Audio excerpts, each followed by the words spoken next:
The way you write paragraphs in your language might be different from the way you write paragraphs in English.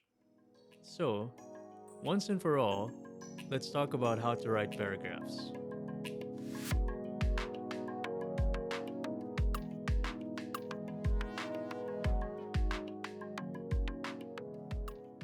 What's up guys, Teacher Alger here and welcome to another tutorial video. In this video, I'm going to teach you how to write paragraphs. But first, what is a paragraph?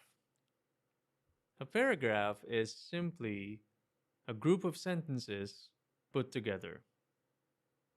So if you can write a sentence, then you can write a paragraph. And you might say, okay, I can do that. Yes, I believe you can do that. But the thing is, this definition is actually overly simplistic. So let's add some important details into it. So here's our new definition. A paragraph is a group of related sentences that develop a main idea about a single topic. All right, there are three things that I want you to notice in this definition.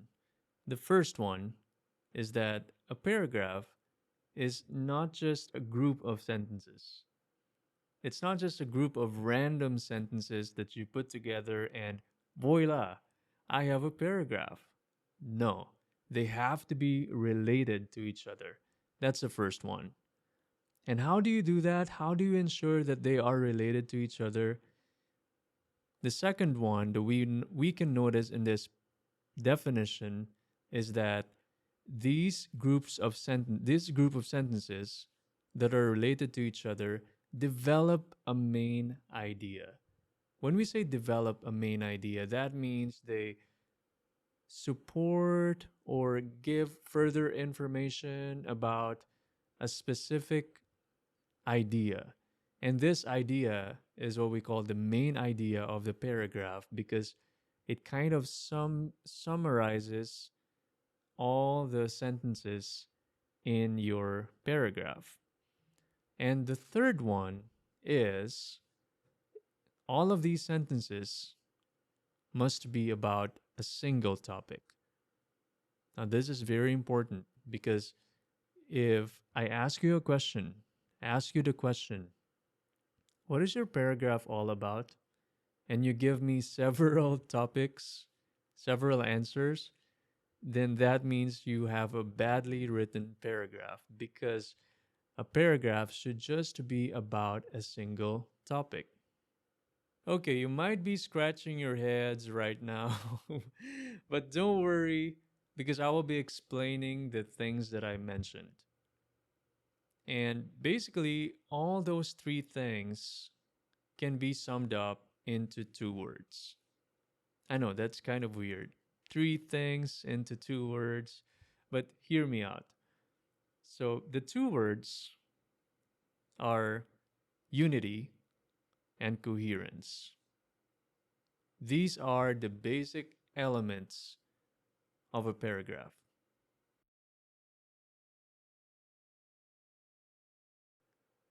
Okay, let's talk about unity.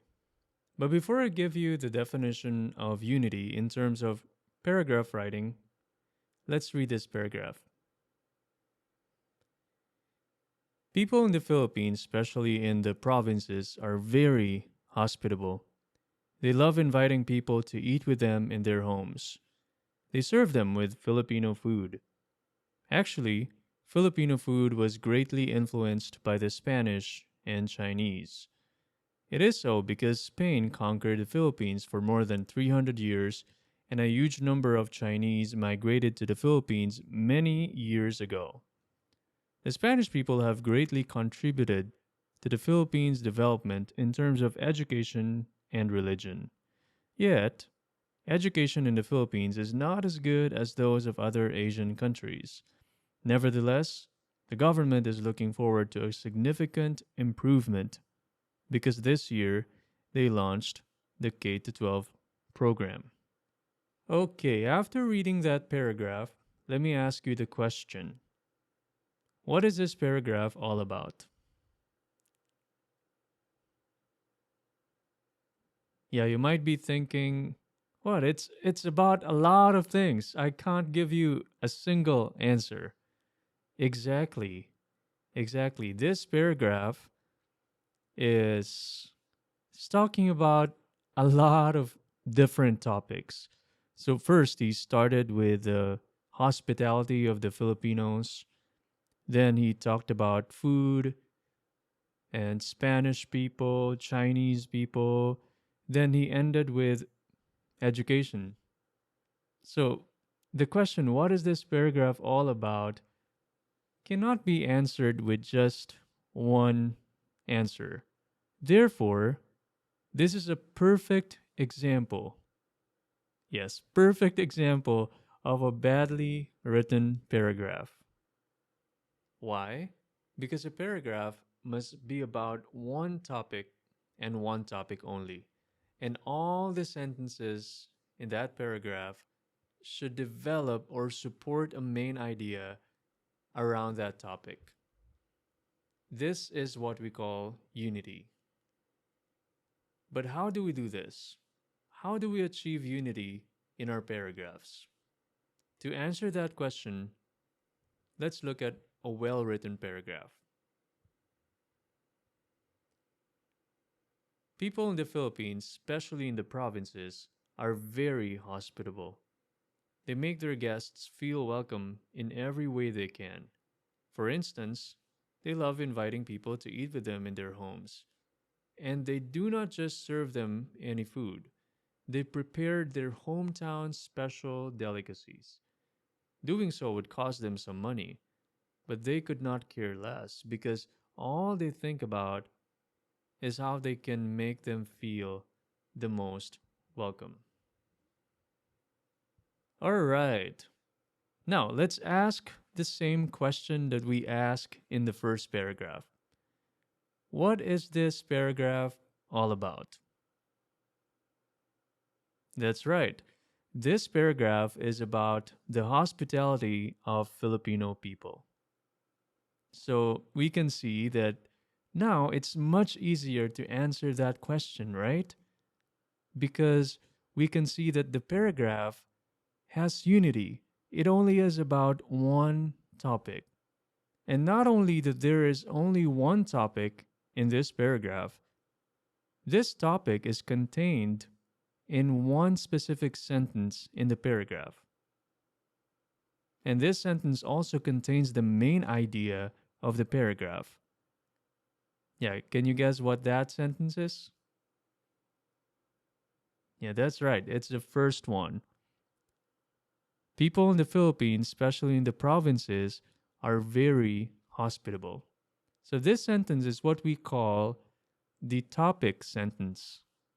So the topic sentence contains the topic and the main idea of the paragraph. And what about the rest of the sentences in the paragraph? Yeah, you can see that after the topic sentence, you have supporting details, supporting sentences. And how do they support the main idea or the topic sentence? They give examples. And in this case, they give examples of how hospitable Filipino people are. Therefore, in writing a paragraph, you must have three things. The first one is you must have a single topic. And this topic should answer the question, what is this paragraph all about? And the second one that you must have in order to make sure that your paragraph has unity is a topic sentence. This topic sentence should contain the main idea of your paragraph. It should answer the question, what point are you trying to make in your paragraph? And the last one is you must have supporting sentences. They may be reasons, examples, details, or a combination of all of them. But whatever they are, they must give further information about your topic sentence. Now, since I'm doing this video mainly for English learners, let me say this. So, a lot of English learners love to make their paragraphs very long. And I don't have a problem with that. You can make your paragraph as long as you want it to be. But here's the thing, if, for instance, you will be writing sentences that are not going to be supporting your topic sentence, then start a new paragraph. Otherwise, you will end up like that first paragraph we looked at. It will be like a car going around circles, not knowing where its destination is. And you wouldn't want that. So, what is coherence? Coherence is the quality of your paragraphs wherein each of your sentences flow smoothly and logically to the next sentences. In other words, there are no gaps or sudden jumps. Now, you might be wondering, how do those sudden jumps look like? Let's look at another paragraph. Sometimes, saying no to people may be the best thing we can do. We have limited time. Saying no to someone's request will help us to focus on our priorities. You have a deadline at hand, but you said yes to one of your colleagues who asked for your help. You would not have enough time to do what you need to do. We have limited strength. We need to learn to say no to conserve our strength. We often forget that we are not superhumans and our energy gets drained. If we keep saying yes, we will wear ourselves out. We may get sick. We cannot fulfill what God has called us to do. We need to learn how to say no to be good stewards of our time and health. Okay. Now, what can you say about that paragraph? Yeah, you might be thinking, yeah, it does have a single topic. We can see that. It does have a topic sentence. So we can see that there is some sort of unity. Yeah, we can see that the rest of the sentences are supporting our topic sentence. But the thing is, there are some things that are missing in this paragraph, and I know you noticed that. What are those things? Well, basically, this paragraph lacks transitions. Remember, coherence is about your sentences having this smooth, logical transitions into the next sentences. And they're missing. There are many sudden jumps in this paragraph, as you may have noticed. So, we need to insert certain transitions into this paragraph. Now, what are transitions and how do they look like?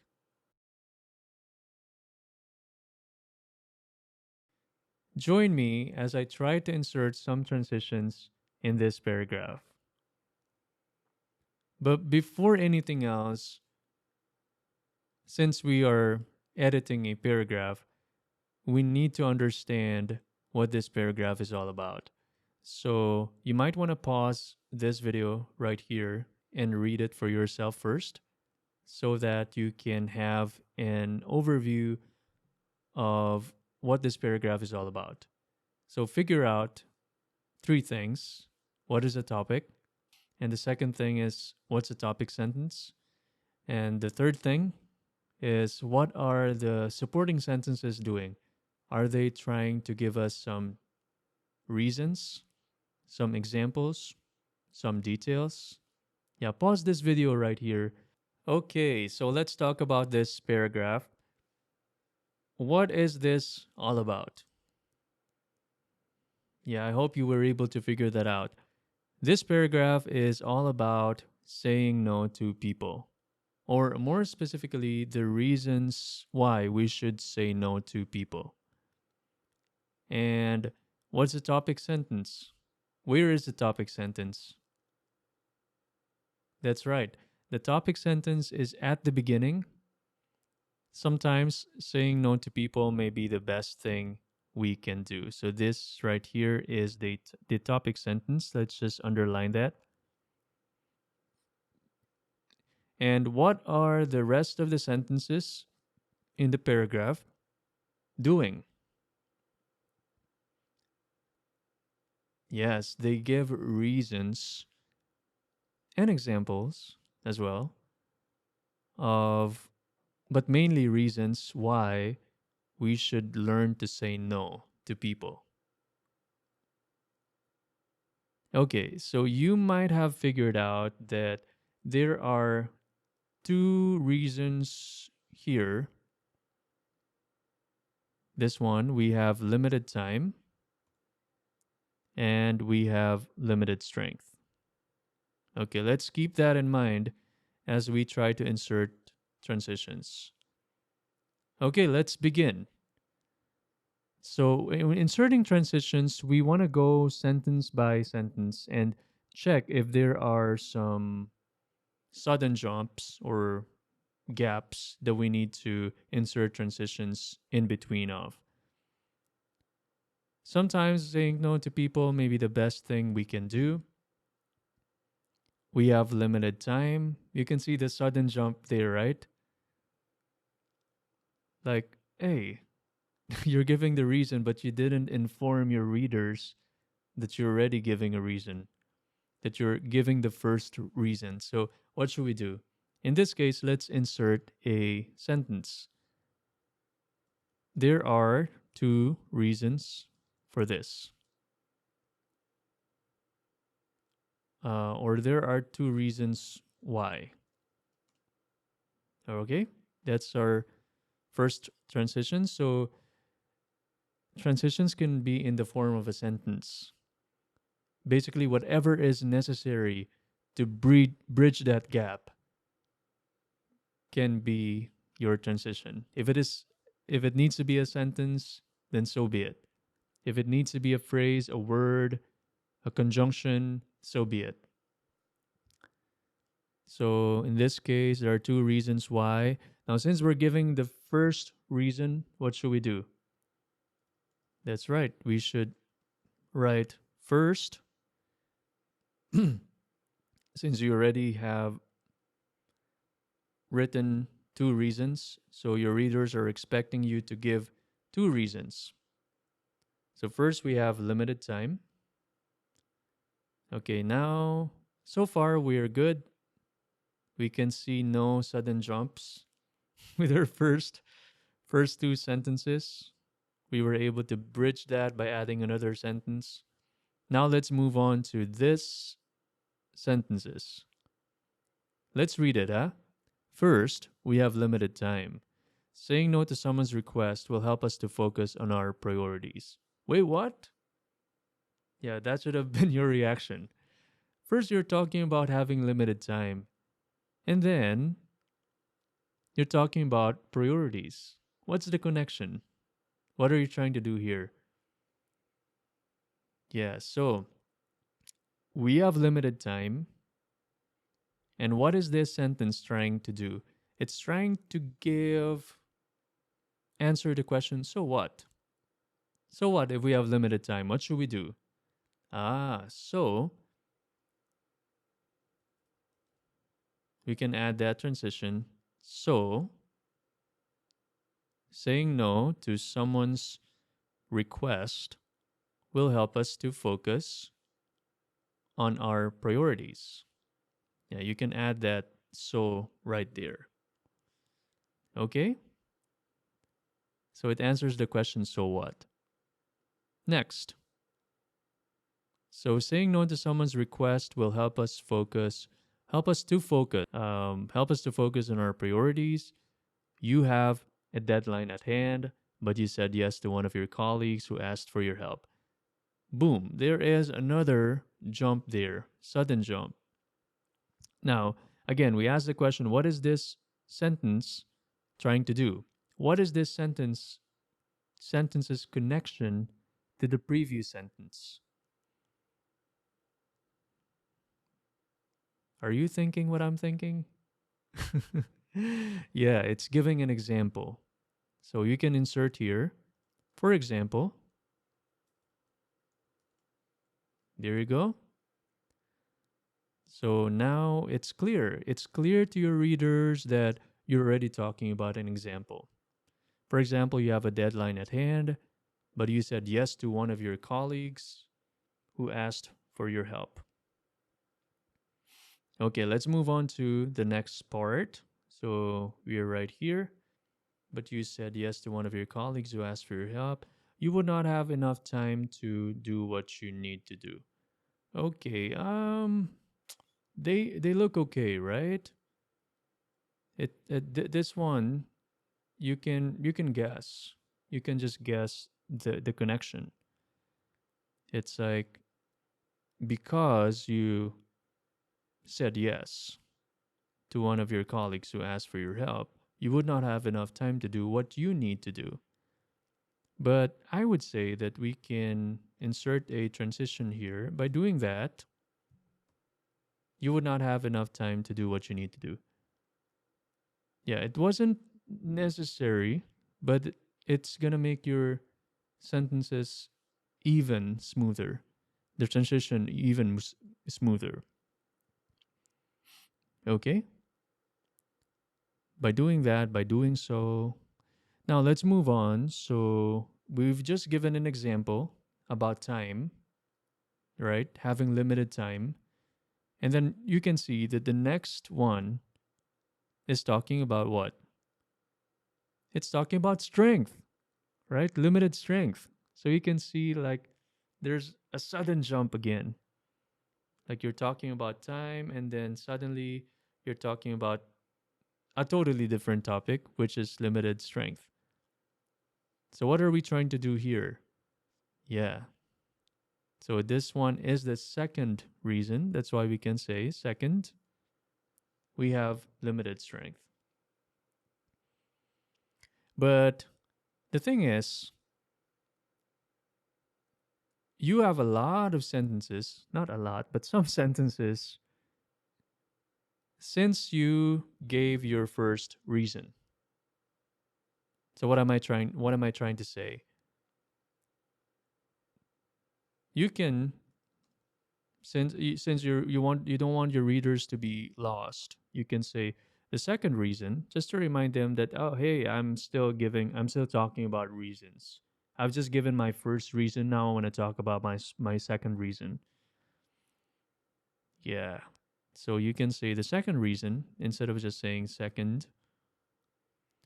The second reason, we have limited strength. Okay, we're at this point now. Let's look at the next one.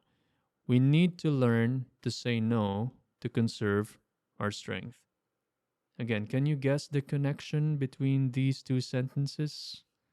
The clue is it's very similar to the first one. We have limited time. Saying no to someone's request will help us to focus on our priorities. Did you guess that right? So we should insert a so. It's like another so what.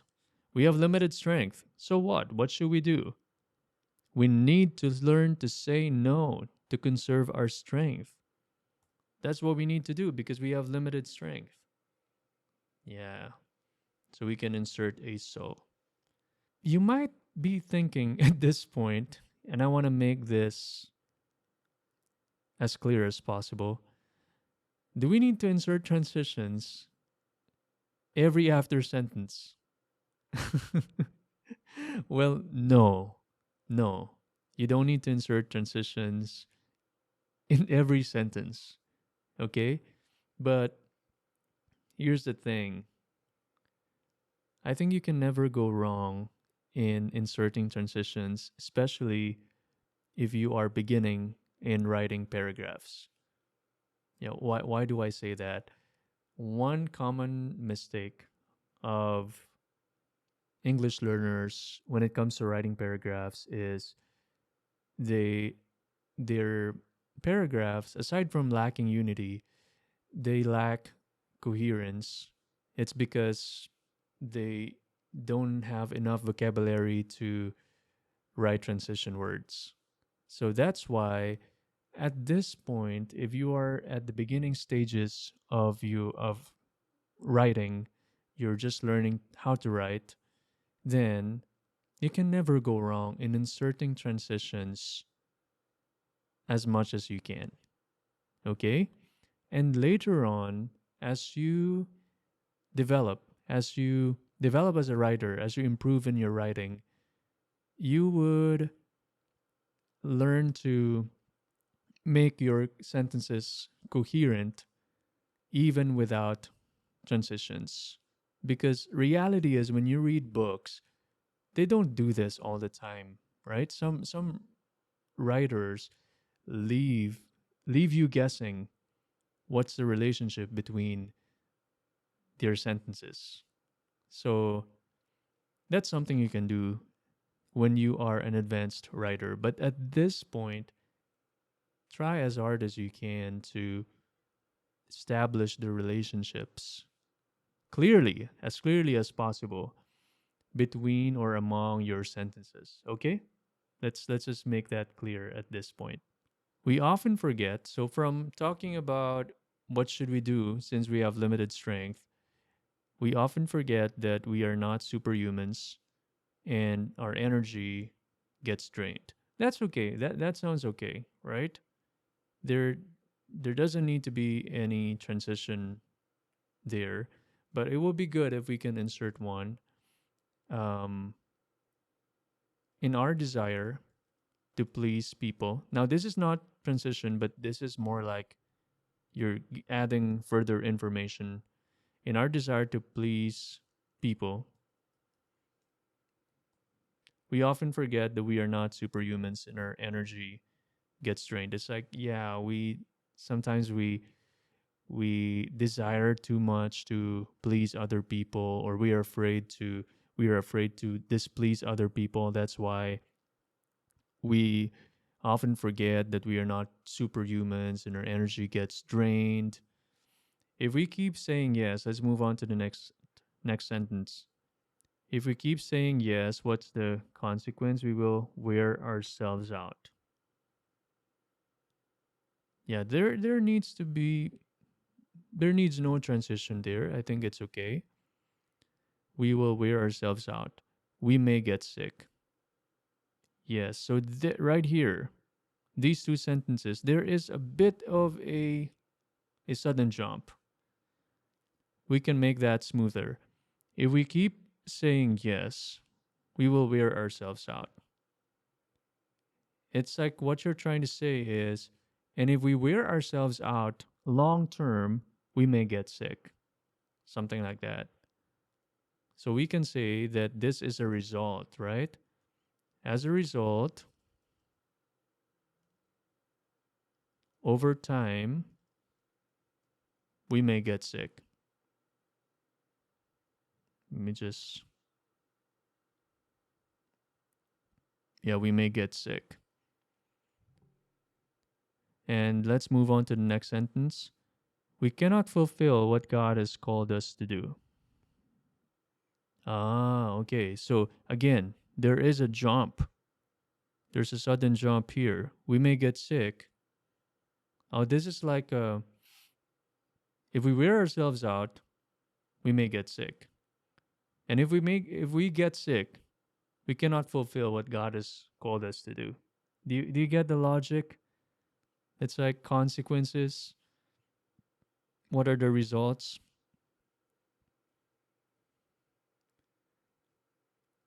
So we can write here, and if we get sick,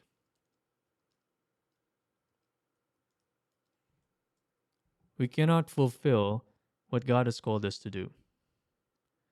We need to learn how to say no to be good stewards of. Okay, let's just. Yes. We need to learn how to say no to be good stewards of our time and health. Okay, what are you trying to do with this sentence? Because there is a sudden jump again. It's like you are trying to talk about the consequence of getting sick. Uh, but in this sentence right here, you are actually making a general statement, because you're not only talking about health, you're giving a general statement that would cover the first reason you gave. And what do you call that statement? Yeah, that's a conclusion. So, what do we use? What transition word do we use for conclusions? Therefore, yes. You can use therefore, you can use in conclusion. Therefore, we need to learn how to say no to be good stewards of our time and health. So, there is your concluding sentences. So, your paragraph sometimes can have concluding sentences. If you're writing just a single paragraph, I highly recommend that you write a concluding sentence at the bottom. But if you're writing an essay, there's no need to write a concluding sentence for your every paragraph, because you're going to have a conclusion at the end. So there you go. You can see what we did with this paragraph. We inserted transitions, and we can see that it's smoother now. With those transitions, we can see clearly the relationships between or among the different sentences. There you go. We are done inserting those transitions in that paragraph. And now we have a paragraph that is buttery smooth.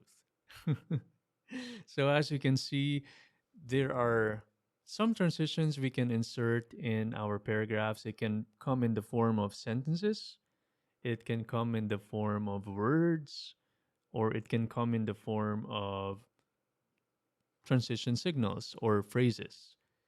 I've actually made separate videos on the different transitions we can use for our sentences. If you want to watch them, I will put the links in the description below. So, in summary, you need to make sure that your paragraphs have two qualities. The first one is unity. So, again, you need to write about a single topic and a single topic only. And you need to make sure that you have a topic sentence that will express the main idea about the topic you're making. And you need to make sure also that you have supporting sentences that give further information about your topic sentence. And the second thing is coherence. You need to make sure that your sentences are connected to each other. And how do you do that? By using transition signals. And that ends our video lesson on how to write a paragraph. Our next lesson is going to be about essay. But before that, now that my job is done, it's now your turn to write a paragraph. So make sure that before we move on to the next lesson, you are able to write a good paragraph with unity and coherence, because it's going to be your foundation in writing your essay.